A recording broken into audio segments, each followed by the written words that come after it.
Are we coming back on? All right. Good. So I wanted to acknowledge a couple of people. Ray Reynolds, of course, God bless him, provided us the scrapbooks and the pattern books, which he saved from being destroyed back in 1966 when the transfer of Shelley went on to the successor. I also want to thank Waterford, Wedgwood, Royal Dolton, and now this City Archives at Stoke-on-Trent for letting us use some of these pattern book pictures. More particularly, though, I want to thank two people, and this is sort of a commercial for all of the clubs here. Chris Davenport, as I say, has provided these pattern book pictures, but way back 12 years ago when I first started doing this, of course, I didn't know anything about Shelley, and I didn't know anything about websites or anything of that nature. In that regard, Les Foley, who was the webmaster of the British Guard Club back then, gave me a tremendous amount of help in getting started here. And Bruce Sandy, who not only did this presentation, but provided enormous amounts of content for our website and still provides content. So Bruce, thank you very much from the bottom of our heart. Without you, there would not only be no presentation today, but there'd be much, much less on the US website without. So thank you very much, and thank you to the other clubs. So let's march on. We're going to talk about earthenware here, and this is the J.F. Wileman hunting scenes, which appeared on earthenware between 1866 and 1892. They are primarily monocolor, typically brown or this mauve color or blue, but there are some with multiple colors that are quite attractive. There are 10 known scenes, mostly related to hunting with dogs, but there are a couple with foxes and other things. They all share a common back stamp, which is helpfully labeled sporting scenes in case you can't figure out what you're looking at. Here's scene number one. As you can see, a hunter laying there looking out over the valley trying to find his quarry. Scene number two, a pointer out there in the field. Scene three, a dog looking at, it looks to be a goose or perhaps a pheasant. I'm afraid I can't really tell. Scene number four, a fox has found a game bird. We'll talk a little bit more about fox hunting and game birds in the future. Scene five, we've got a dog and a mallard or a goose. Scene six, the dog's retrieving the prey. Scene seven, the dog having a good time in the field. Scene eight, again, the dog retrieving the prey. Scene nine, we have what's unique here, the dog is retrieving a hare. And scene 10, of course, is stag, and we'll be talking a lot more about hunting stags later on. You can see that these sets are really quite lovely if you have a whole set, and this one is a particular favorite. Would that I had it, it would look pretty good up at Tahoe. That having been said, this is going to be now the focus of our talk, primarily British fox hunting. First, a little history. In medieval times, fox were hunted for primarily vermin control, but also for sport. The first recorded hunt in England was in 1534 with horses and hounds. In 1668, there was the first actual hunt. By the 18th century, land closures reduced the number of deer available for hunting, so fox hunting became more common. Prior to that time, believe it or not, fox hunting was looked down upon because they were viewed primarily as vermin and for something that the common people would go after. Fox hunting became more popular with the landed gentry, and it became so popular that as things turned, people became increasingly unhappy about hunting foxes and animals in general. Indeed, Oscar Wilde once described fox hunting as the unspeakable pursuing the inedible. Fox hunting ultimately became illegal in England. So as we sit here today, you cannot hunt foxes with packs of hounds. You are allowed, however, to use dogs, provided you can use only no more than two, to hunt or flush foxes if they're either destroying property or damaging game birds which have been kept for hunting specifically. There are a couple of rules, however. Again, you can only have two, of which only one can go underground to chase the fox out. You're in big trouble if your two dogs should both go underground. How you stop them or get them out is beyond me, but that's a matter of for the British constables. Indeed, there's a fellow right now in Britain who was fined for, you can actually teach hunting by dragging a scented rag along the ground. It's called trailing. And he was accused of not trailing, but teaching people how to get around the law by using real dogs and pretending to train them. So he's currently fined £1,000 and he's appealing his conviction. But in any event, that's it for background. It turns out that, their fox hunting really is still advocated by some, but in any event, protested by many. And here's, the focus of it all, this little fella here. From the perspective of Wileman and Company, this is the earliest known pattern done on the square shape in the 1880s. That cup shape was done from 1884 to the late 1880s. There were no pattern numbers, and so the exact dates are uncertain. As you can see, it's quite a lovely piece to have if it's yours. Moving on into the early 1900s, they introduced a new series, all with pattern number 7371. It's not known how many scenes were used on this pattern number since they repeated it, but there are at least 6 known to date. That was used both on china and earthenware. There are now in 1910, or actually 1911, the series was relisted as pattern 7684, and it includes 10 scenes with captions, which you will see at the bottom, and verses, which you'll see on the next scene. The verses typically appear in a scroll at the bottom or elsewhere on the plate.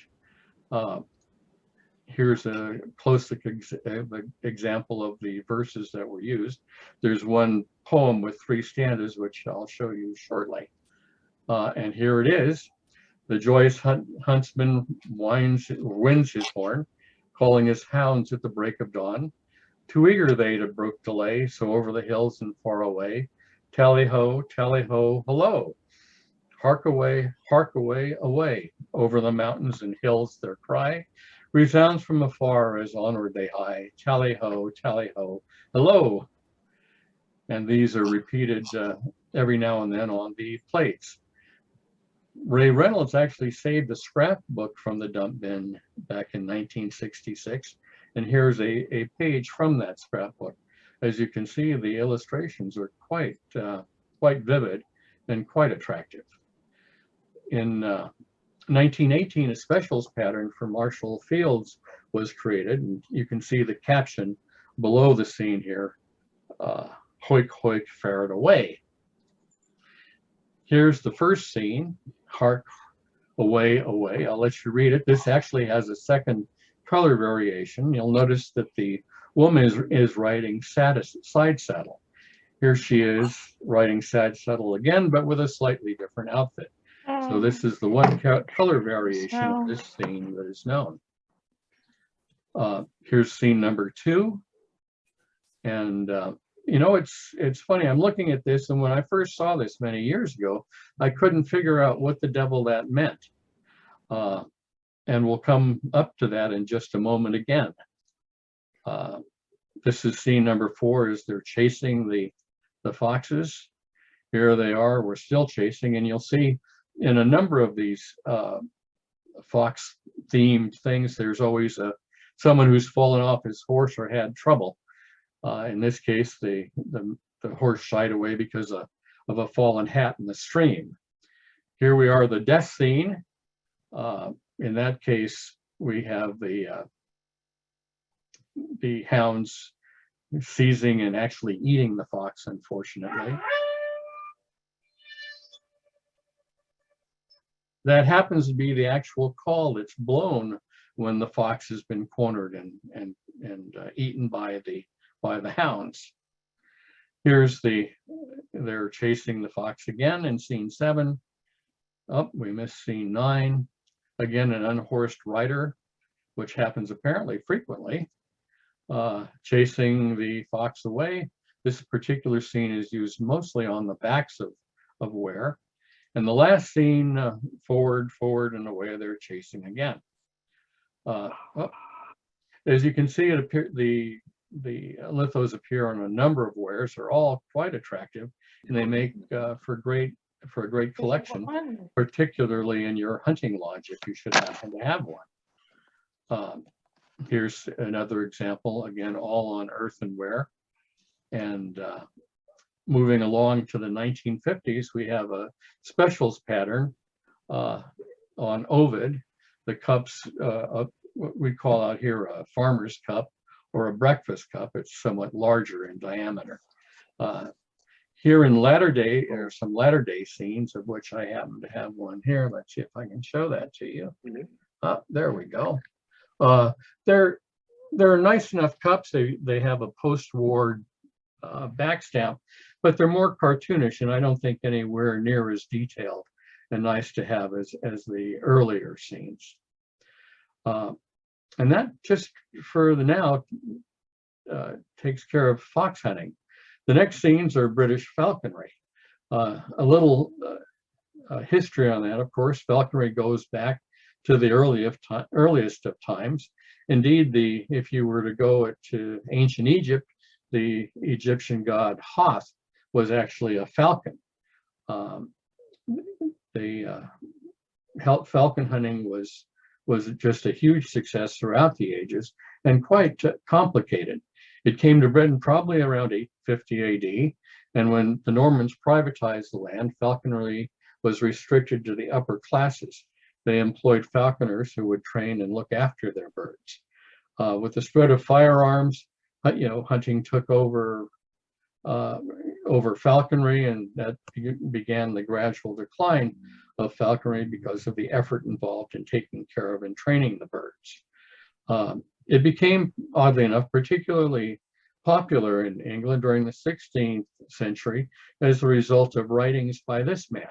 So this is my first test to you. Does anyone recognize who that is? Press your space bar and shout his name if you do. Come on. Shakespeare. Indeed, that's correct. 2 points for whoever said it. We have actually a few modern day things from Shakespeare, and we'll see these are some more tests for you.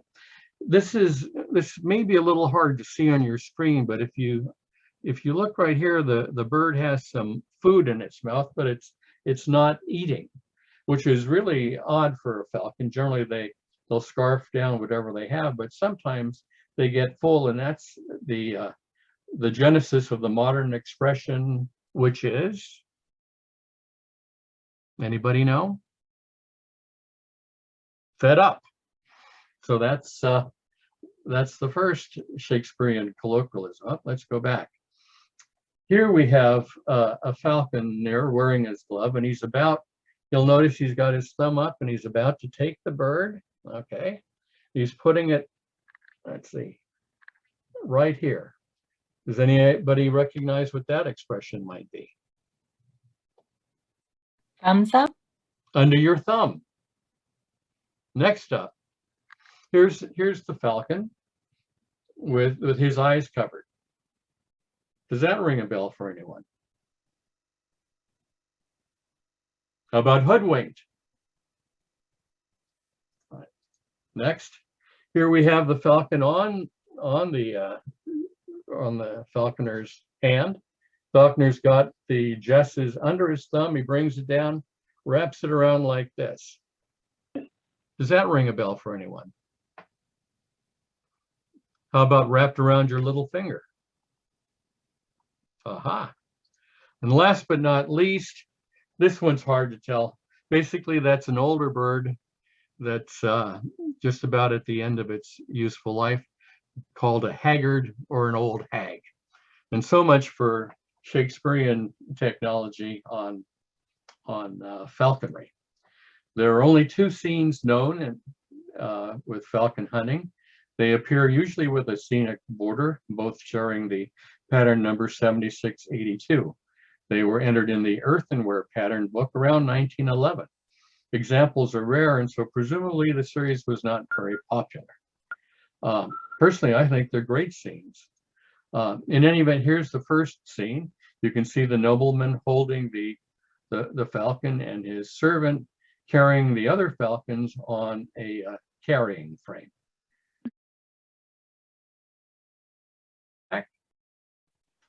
For whoever is missing it. So marching along, here's the detail on the scenic borders. Quite lovely when you think about it.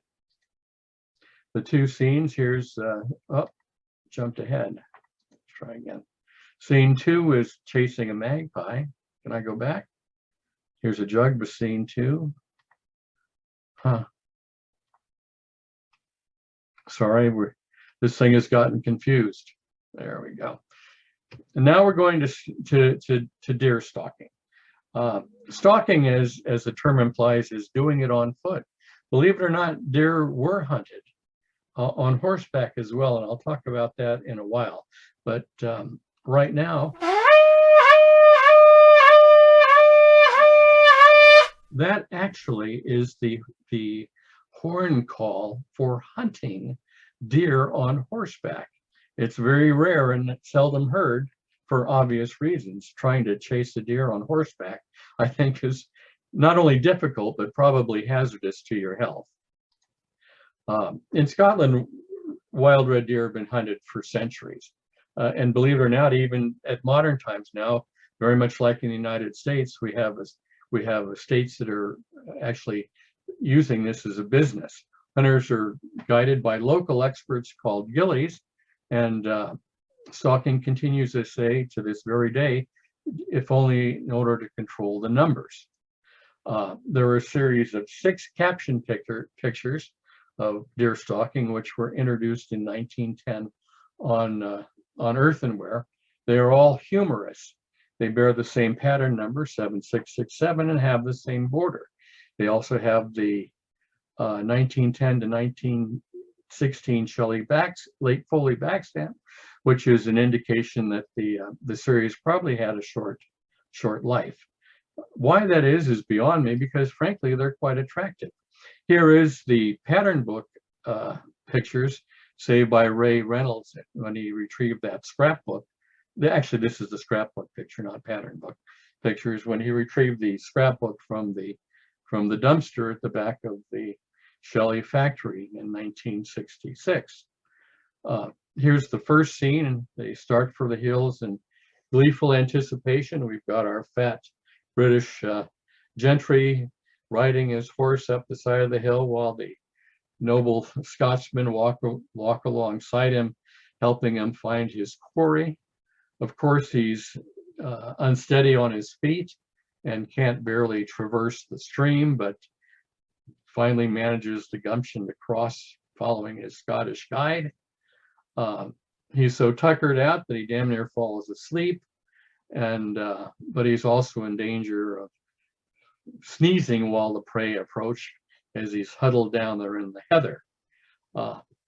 When the deer finally come up, he's so surprised that he damn near misses his shot. He probably drops his gun. It goes off, and sure enough, he hits the deer, but quite by accident. Being the nobleman, he once again has a triumphant return. The deer is brought back, and that's just about the end of the hunt. As you can see, the scenes here are on a number of pieces. They look really, really good together. And I actually have just a couple of them up at our place in Tahoe, which give me a tremendous sense of joy, and I'm really pleased to have them. Here's some more. Actually, I think this is mine. And you can see it's the scene goes all around the biscuit barrel here. So this is the red deer that are hunted in England. They are actually hunted by horseback, on horseback, in, of all places, France. You'll notice that they're Frenchmen because they're wearing blue. That's their favorite color, apparently. And this is what they apparently hunt on horseback. It's called a roe deer. They're quite numerous in Europe.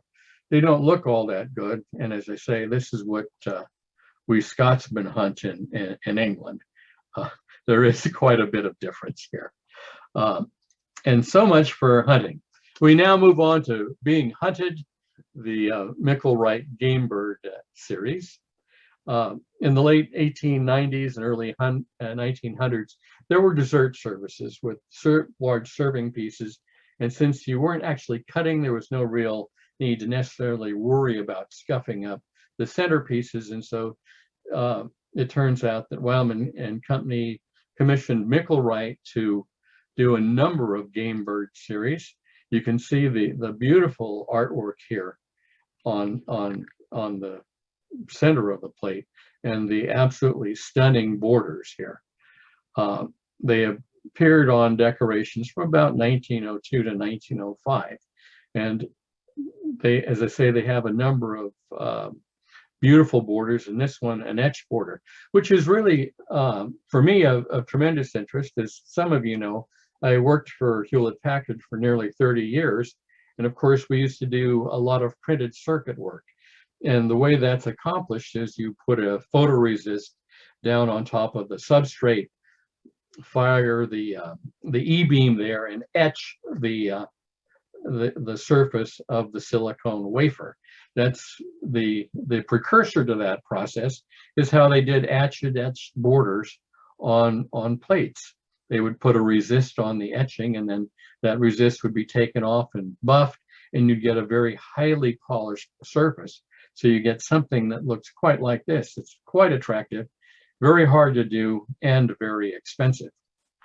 There's a close-up of the technique. And as I say, it's quite lovely if you're fortunate enough to have one of these pieces. Here is the back stamp, the Foley China back stamp, the name of the bird, and of course the pattern number.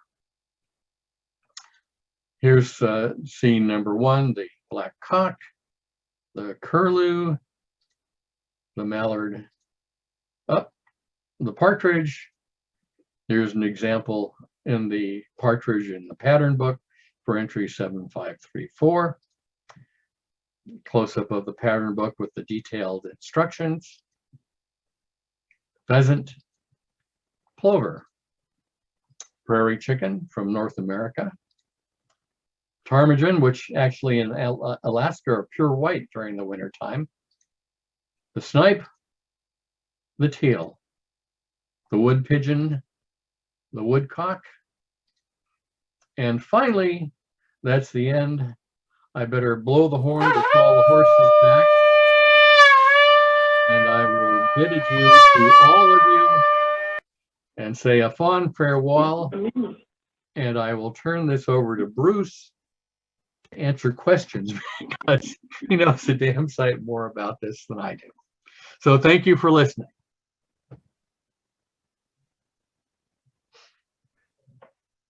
Stunned silence, I think. So you all can unmute and talk if you want. It's okay. Thank you. That was very good. Well, as I say, it's all due to Bruce, certainly not. Oddly enough, we weren't able to come to that conference, but I did get talked into preparing a presentation, and I would have to say Lyle has made some very nice additions. So I think it came up quite well. Well, thanks, Bruce. I should say that, you know, I monitor the use of our website, and the backstamp section of our website is all due to you. And to this very day, the backstamp section of the website is the most viewed page on our website. I'm also sad to report that, you know, it's for many years it was a race between the Brits and the Americans who used our website more frequently. And it's now, the last several years, unmistakably clear that it's the Brits that come to my website, not the Americans. And why that is because of Bruce's backstamp page for some reason. So, what do you say we go to show and tell? I know some people have show and tell, right? I don't. You don't? Well, I have a show and tell. Ooh. Pretty. You can actually see the gold shimmering here. And Lovely. that's a Lovely. that's a fairly nice picture. It's one of my pride and joys here. I have a deerstalker teapot. Oh, look. I'm trying to make sure I get it on the camera. Yeah, you've got it. Good. Yeah. Good. And the back Raise it. There you go. has a different scene. And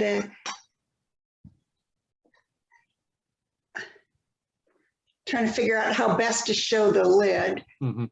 I wouldn't bend it too far. No, I'm not. No, I wanted to show the pattern on the top, How which is pretty. the same That's as the pretty. patterns around the plates. Oh, thistles. Yeah. Thank you.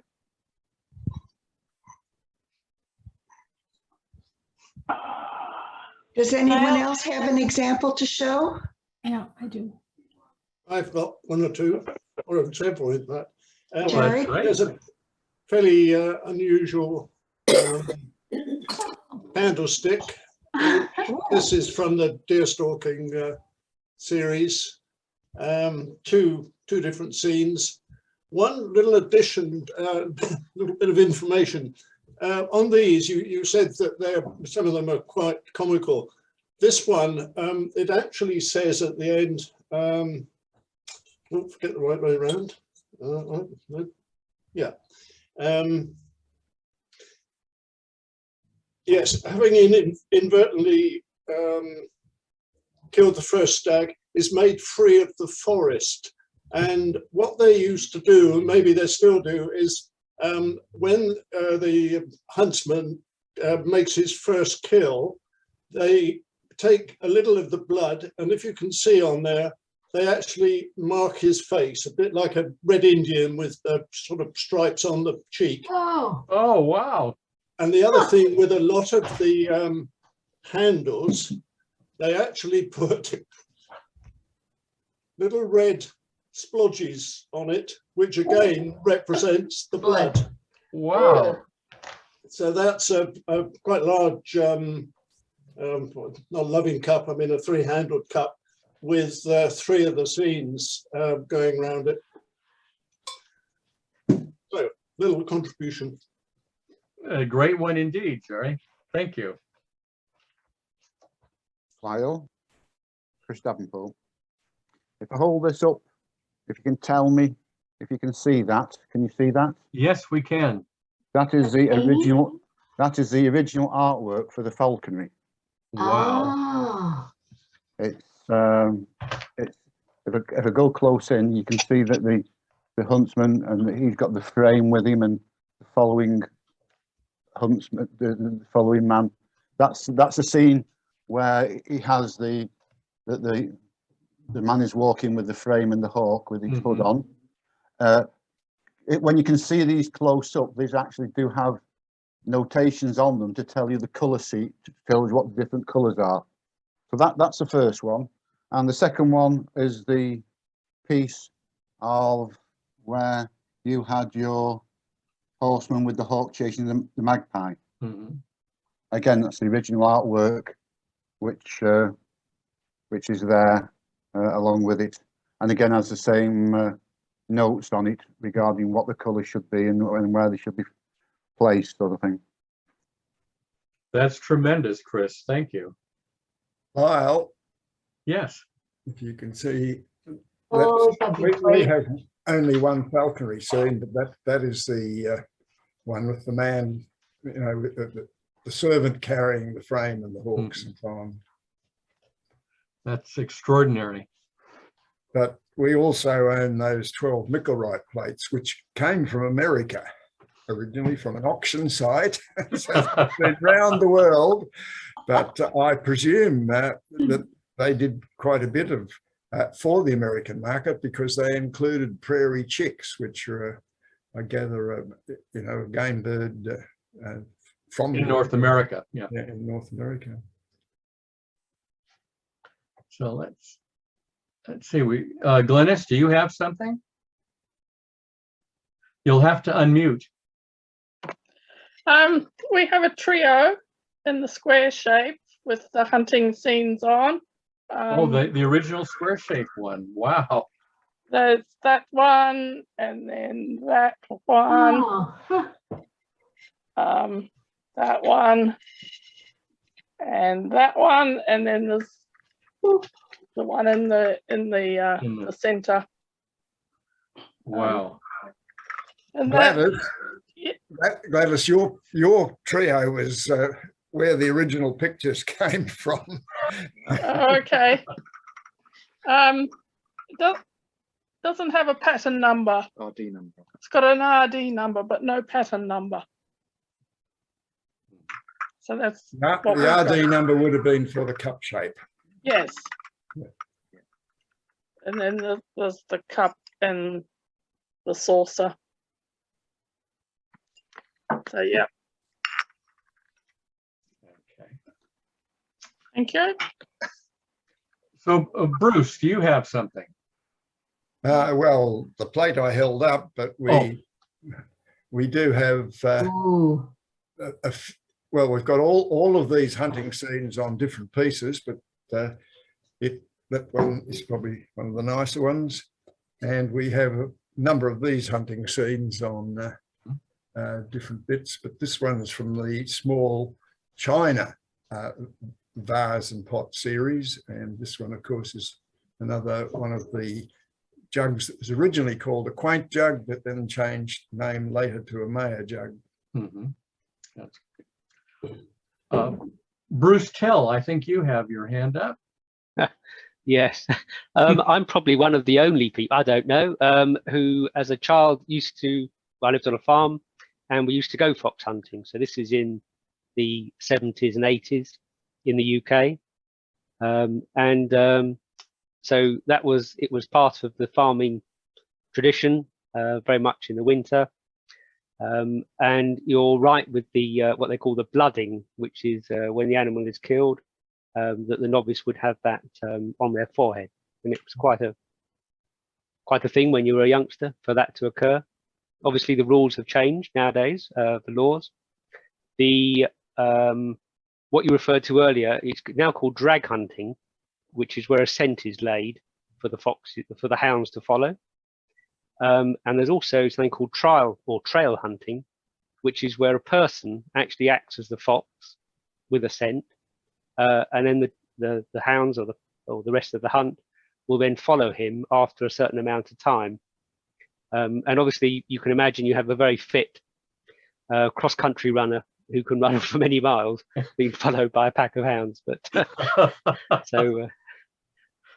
Yes, I have lots of hunting stories as a child, but yes, it was a long time ago, and times have changed. Indeed, they have. It's all, yeah. Lee Clark, I think you have something. Hi, guys. Yeah, I don't have any blood on these, but I have 4 ashtrays. And even though I'm not a smoker, I do want to keep these pieces. They're pristine. They have 4 different hunting scenes on them. And I didn't pay very much for these, which always makes me feel good. And yet I just adore them. I also have one other plate. It's the one that says hoik hoik on it or something like that. I have it in another room, and I guess I'll just leave it tucked away because it's in a cabinet. But anyway, I thought your presentation was fantastic, and I'm so glad I had a couple of the examples. Thanks, Lyle. Thank you. Lynn Perazzo, I think you have something. Yeah, I totally forgot I had some. I have some gems that are some that have it on there. There, I don't know if you can see it. Yeah. That one has the Foley on the back. And then I have this one. Oh. This has the Wileman and the Foley, and then the same scene. But this one's kind of cool.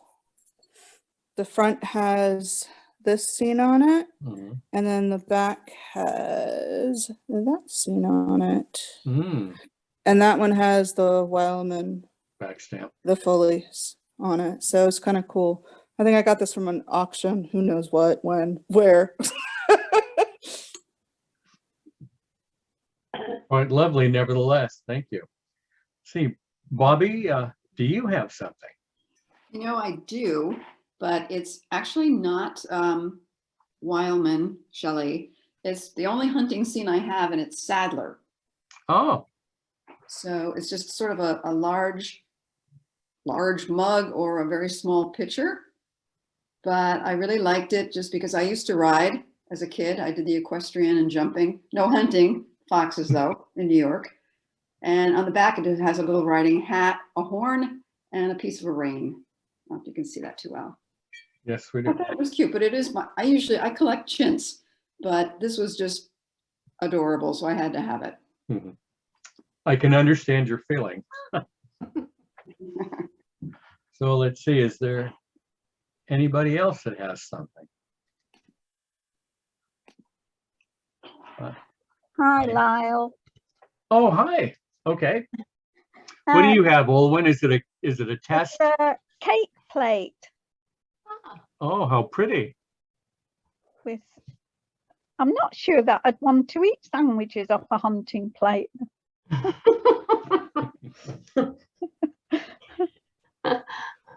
But it has a slightly different dog on to most of the hunting ones, I think. Right, usually they're a brown beagle sort of thing. Yeah. It's more like a kind of, I don't know, a Rottweiler. Could be a border collie. Presumably for venison sandwiches. Yes. Well, Olwen, I'll put a little ketchup on your forehead so you can have Yeah, a sandwich. could be salmon paste or something, I suppose. Yeah. Yeah, Lyle, I've got some other shapes. If That's great. That's great. Let's see. I wrote an article for our magazine years ago. So once I'd collected all of the patterns, I did an article. This is a fairly unusual shape. Milk bottles. We used to have milk delivered in a bottle like this, not with the handle, but the rest of that shape. So that's that one with seen on the back. Someone showed a small one. There's quite a number of different small shapes, these sort of 3 or 4 inch vases. This one's quite nice, like a whiskey flagon, I guess.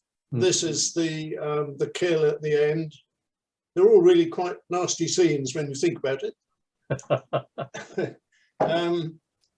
A mug with the horseman jumping. And then I think you showed someone earlier at the start, a biscuit jar. And again, that's the huntsman with the hounds, and then again, jumping. So, let's get about that. Quite wonderful, yes.